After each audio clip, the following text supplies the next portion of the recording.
Kuva kwa 27 kugeza kwa 28 Gashyantare uyu mwaka mu Rwanda hazaba inama y'igihugu y'umushyikirano izabiba ku nshuro ya 18 nyuma y'imyaka 3 itaba kubera ingaruka z'icyorezo cya COVID-19. Bamwe mu baturage bavuga ko muri iyi nama ingingo yo kuzamura imibereho y'abakennye idakwiye kubura ku mpamvu basobanura. Inama y'umushyikirano igiye kuba kintu mba numva kitaburamwo no gufasha abaturage b'abashomeri. Turashomereye bagabanya nk'imisoro abantu nyine bagatangira kubona ibyo bahaha kuko ibyo kujya birahenze. Inama ikintu kidashobora kuburamo mu mibereho muri rubanda rugufi, urabona ko ubukene buriho.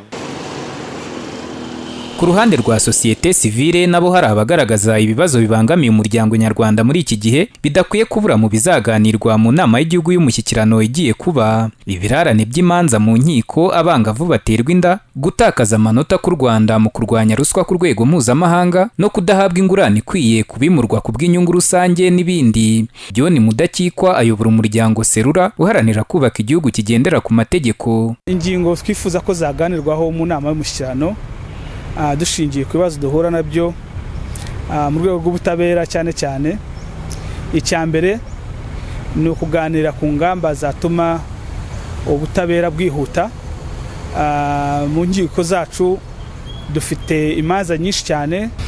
Icya kabiri twifuza nibura kubona kiganirwaho cyane ni ibyerekeranye no kubona indishyi cyangwa se compensation mu byerekeye no expropriation.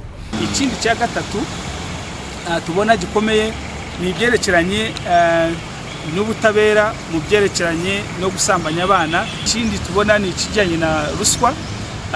Urebye imyaka hafi 3 ishize amanota u Rwanda rubona mu byerekeranye no kurwanya ruswa aragenda agabanuka.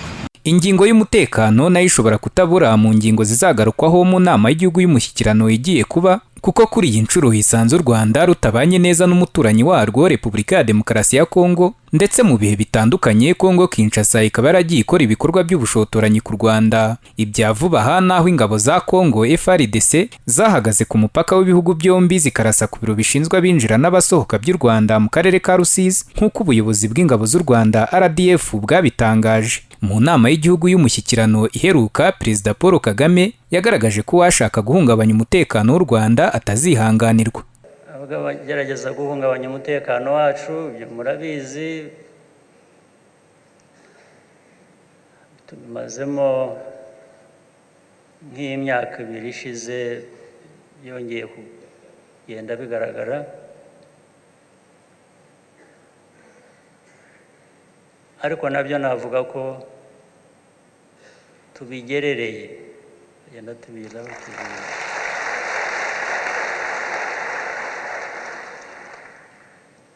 kandi nuko nyirango wenda nyine abantu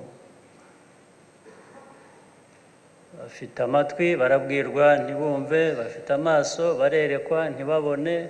Inama y'igihugu y'umushyikirano ni urubuga ruhuza buri mwaka abayobozi n'abaturage bakaganira ku iterambere ry'igihugu, by'umwihariko abanyarwanda b'ingeri zose bagahabwa amahirwe yo kugeza ibibazo byabo ku bayobozi. Inama y'igihugu y'umushyikirano igiye kuba ku nshuro ya 18 izanasuzumirwamo ko imyanzuro y'umushyikirano wa 17 yashyizwe mu bikorwa. Daniel Hakizimana, Flash TV.